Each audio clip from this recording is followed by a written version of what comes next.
Hi everyone, welcome back to my channel, GTR Math Tutorial, and Facebook, RJ Enseñado.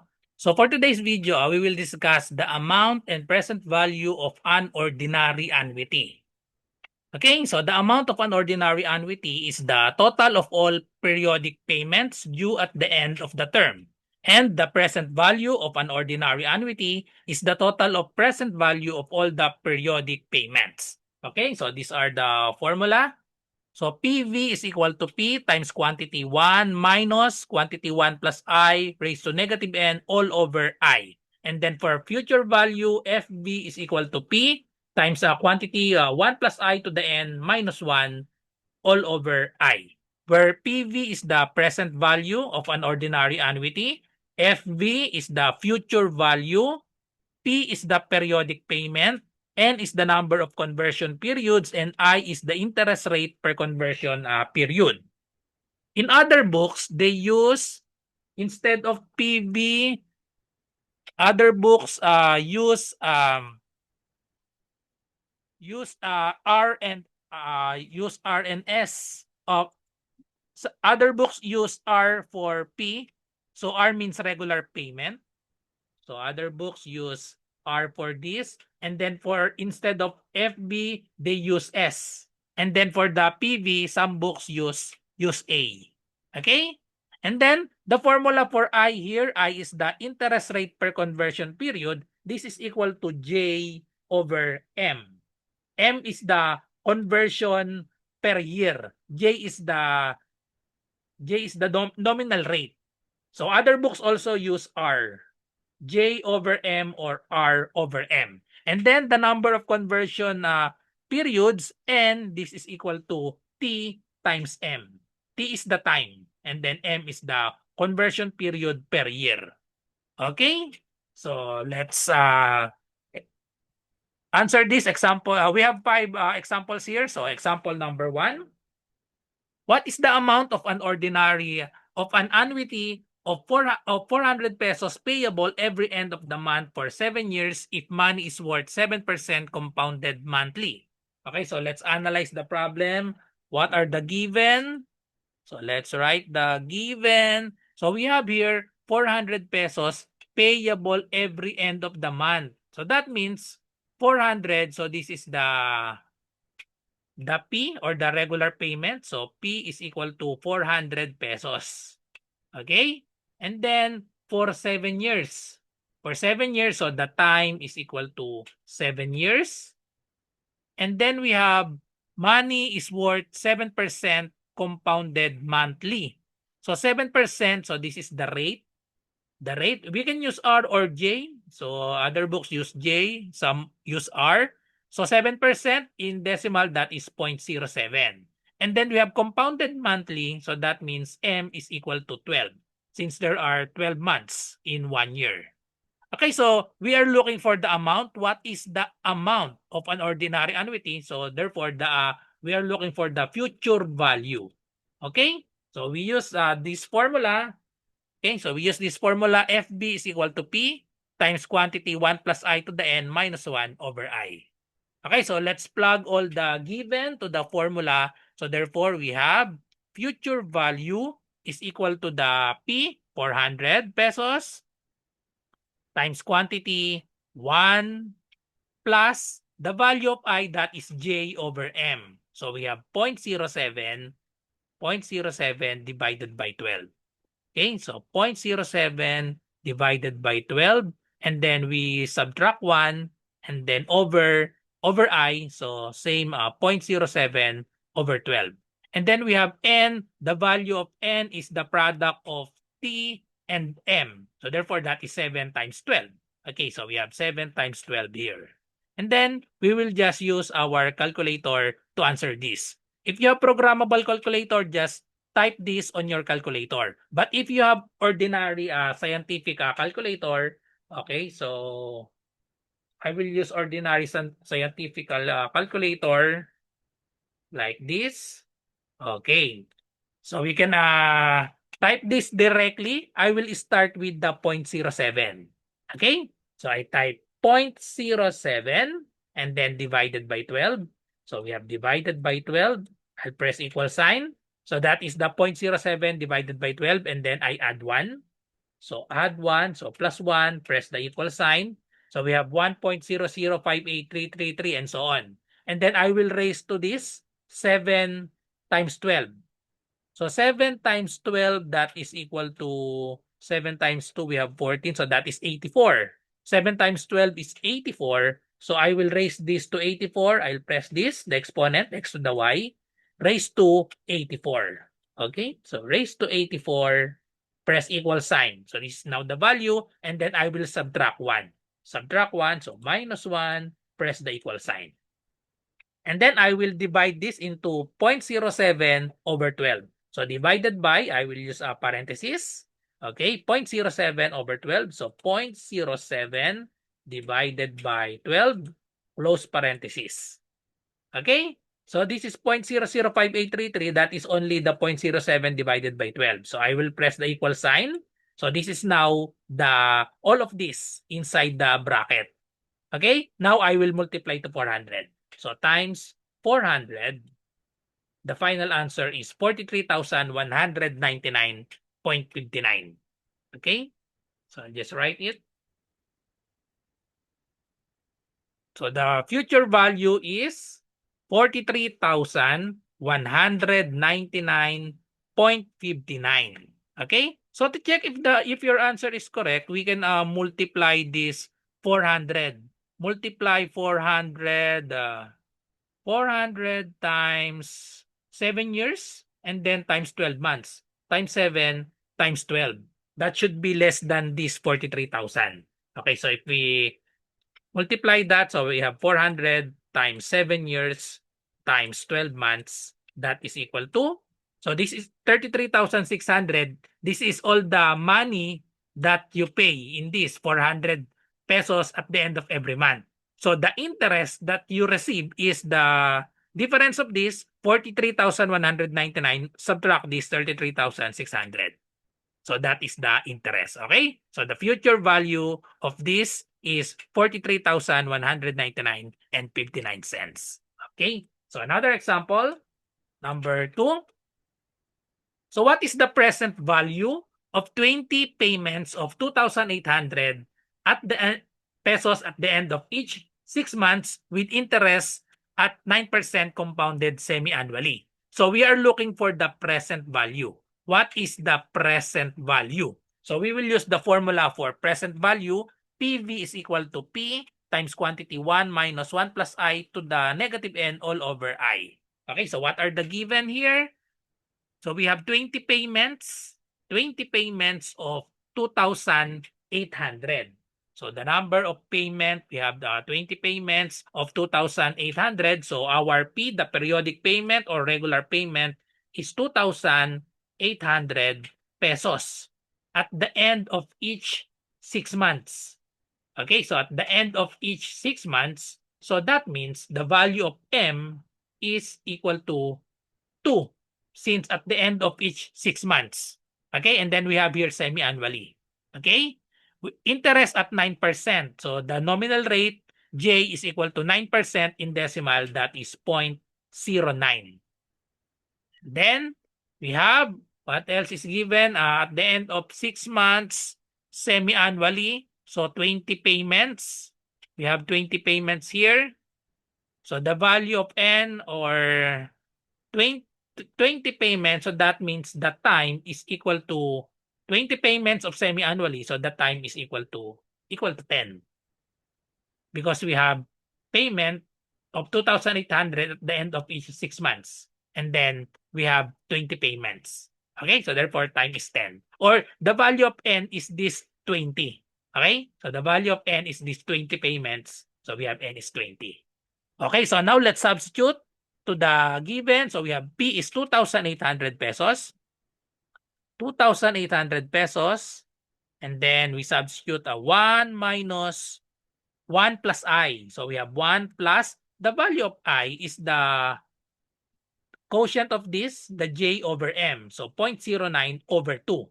Okay? So we have 0.09 over 2 and then raised to negative n. So negative n, the value of n is equal to 20. So we have negative 20 all over I. Again, the value of I is 0.09 over 2. Okay, since the value of this is exact, not repeating, so we can divide this.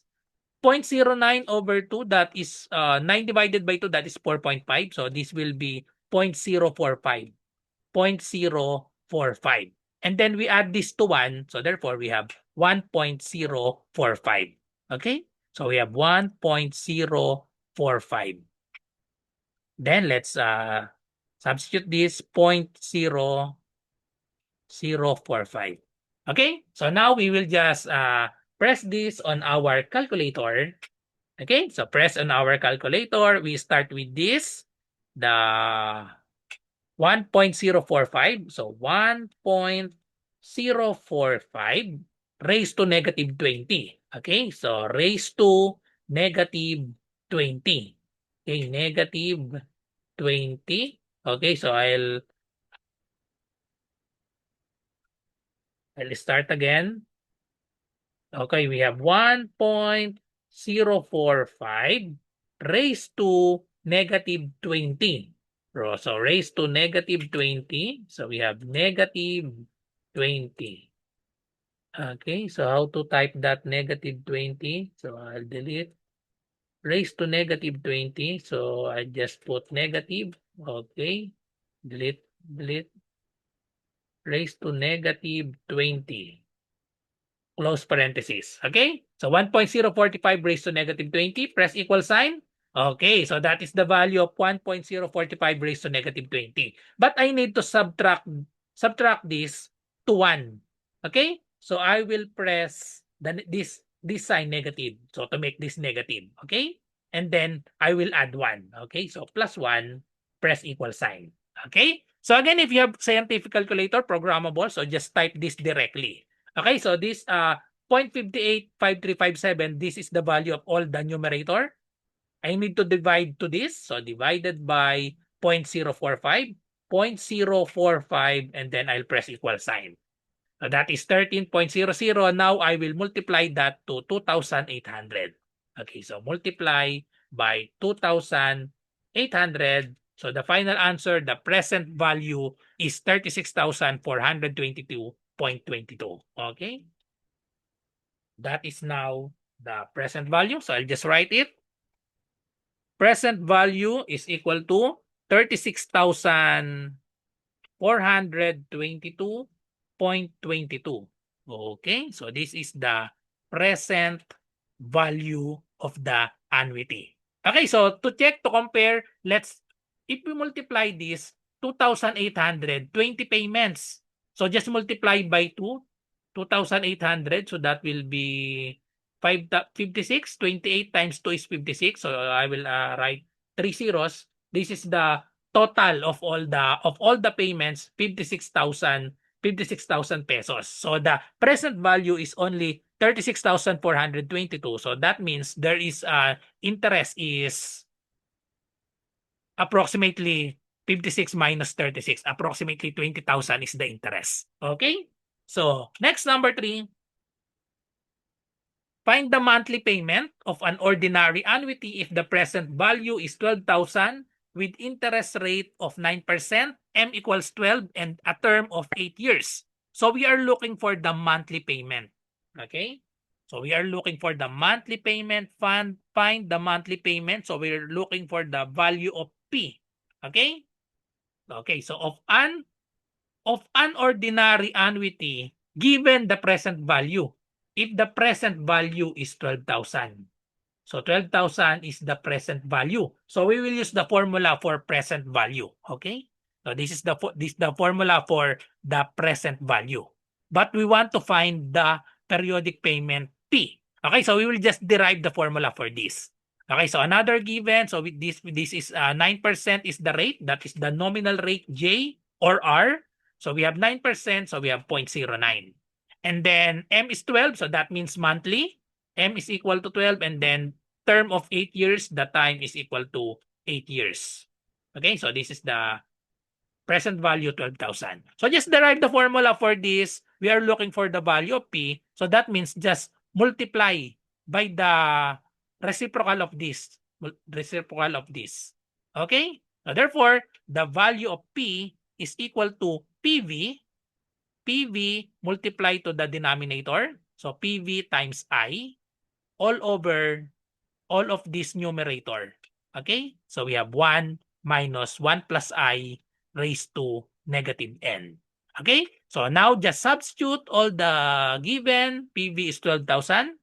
Okay? So we have 12,000 times the I. The value of I is 0.09 over 12. So I is equal to 0.09 divided by 12. That is equal to, if we divide that, 0.09 divided by 12, that is equal to 0.00.0075. Okay, so if we divide this, okay, so therefore we have times 0.0075, that is the value of I, over 1 minus 1 plus I, so that is 1.0075 raised to negative n. Negative n, so that is the product of m and t. Just multiply this, 12 times 8, so that is equal to 96. Okay? Negative 96. Therefore, final answer will be, so just multiply, just type this on your calculator. So I have ordinary, so I'll just multiply this first, 12,000. 12,000 times 0.0075. I press equal sign. Okay, so that is 90. And then I will divide. I will put parentheses here. Okay, so I just charge my laptop.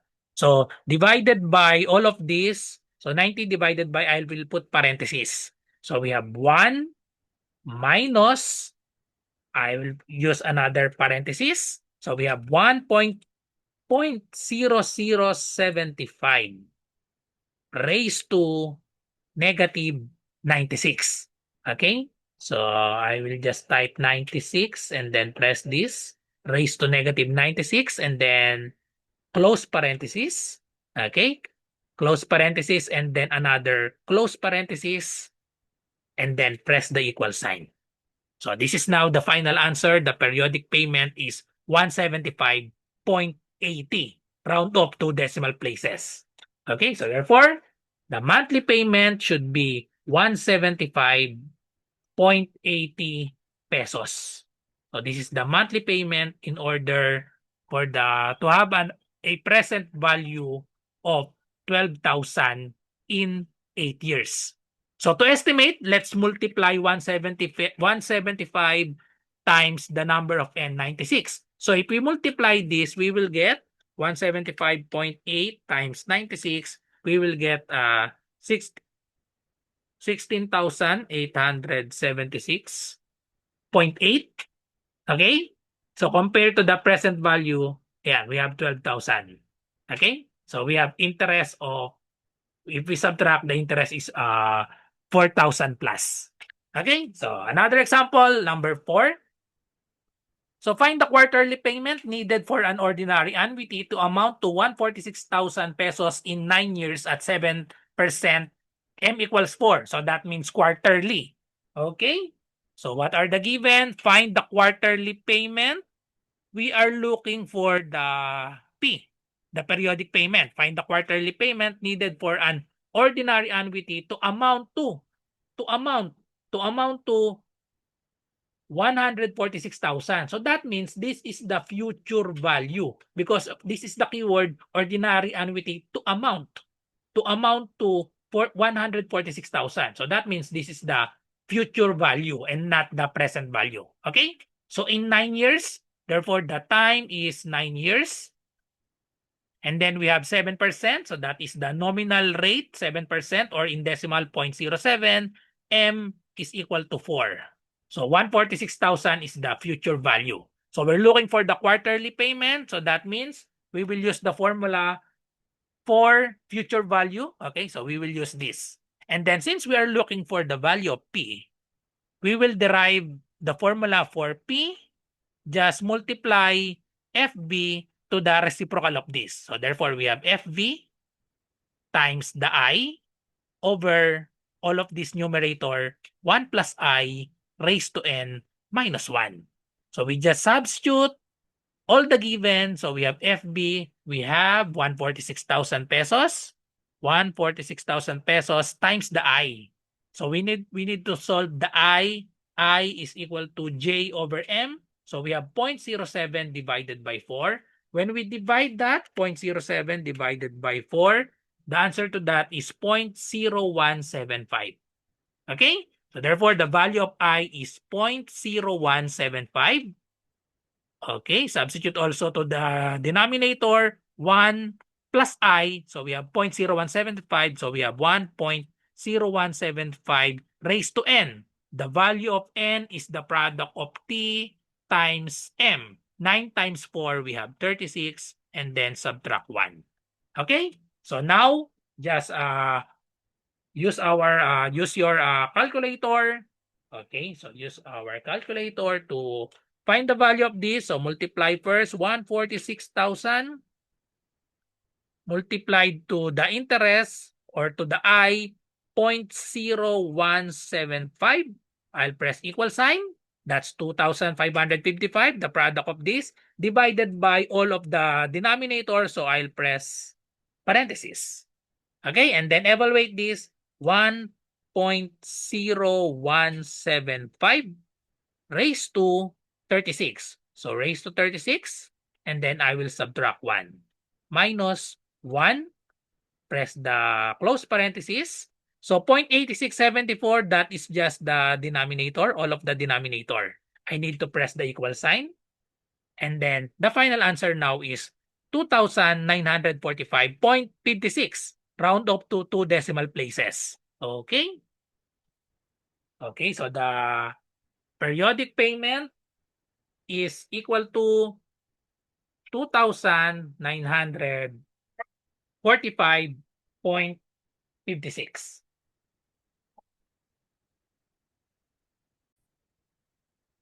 Okay, so to estimate if we got the correct answer, we can multiply this. We can multiply this to our N. The periodic payment 2,945.56. If we multiply that to N, which is 36. So if we multiply that, we will get 2,945.56 times 36. We will get 106. 106,040.16. Okay? And then we compare this to the future value. Okay. So the future value is 146. So there is an interest of approximately 40,000. So that is the interest. Okay. So another example, number 5. Last example, Johnny Bordas wants to buy a lot worth 1,450,000 pesos. If he pays 500,000 pesos down payment, how much will his quarterly payments be if he gets a 7-year mortgage at a rate of 9% compounded quarterly? Okay, so let's write all the given. Wants to buy a lot worth 145. So this will be the present value. Present value of the lot, 1,450,000. If he pays 500,000 pesos, so he pays 500,000 pesos down payment. So that means we will subtract the 500,000 to this. So that the amount of the balance left for Johnny Bordas will be subtract this. That is equal to 950,000 pesos. So this will be the present value. We need to subtract the down payment of 500,000 to the lot of whose amount is 1,450,000. Okay? So the question is, how much will his quarterly payments be? Quarterly payments ang hinahanap. So again, we're looking for the value of P. And then we have given of present value. So we will use the formula for present value. Okay? So this is the formula for present value. Then we're looking for the value of P. So again, we will derive the formula for P. P is equal to, just multiply both sides of the equation by the reciprocal of this. So therefore, we have PV, present value, times the I, and then over all of this. So we have 1 minus 1 plus I raised to negative N. Okay, so the present value now is just 950,000 because we subtract the down payment. Okay, so what are the given? We have quarterly payment, so that means M is equal to 4. 7-year mortgage, so ibig sabihin, time is equal to 7 years. And then rate of 9%. The nominal rate is 9%. In decimal, we have 0.09. Okay, so therefore, we can solve now the value of I. The value of I is J over M, so we have 0.09 divided by 4. If we divide that, we will get 0.09 divided by 4, that is equal to 0.0225. And then the value of N, just multiply this, T and M, 4 times 7, that is equal to 28. So substitute everything in this formula. PV is 950,000.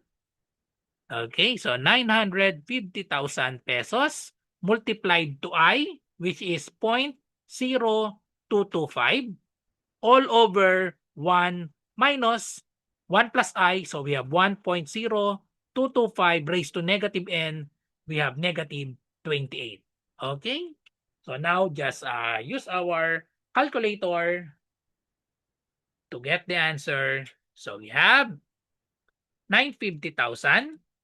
Okay, I forgot the 5. 950,000 multiplied by the I. So we have 0.0225. Press equal sign. Okay, now divide by all the denominator. So I will use parentheses. So we have 1 minus this 1.0225 raised to, so raised to negative 28. So 28 and then the negative sign. Raised to negative 28. I will now press the close parenthesis. So 0.4636, this is just the value of all our denominator. I need to press the equal sign in order to divide this. Okay, so press the equal sign. Final answer is 46,098.99, or we can round that up to nearest whole number, 46,099. Okay, so therefore the monthly payment, we have the monthly payment is 46,098.99. Okay, so let's just compare. If we multiply this 46,000 quarterly, so this is the quarterly payment. If we multiply to 28, 46,098.99 multiply to 28, we will get 0.99. I will just type it on my calculator. 46,098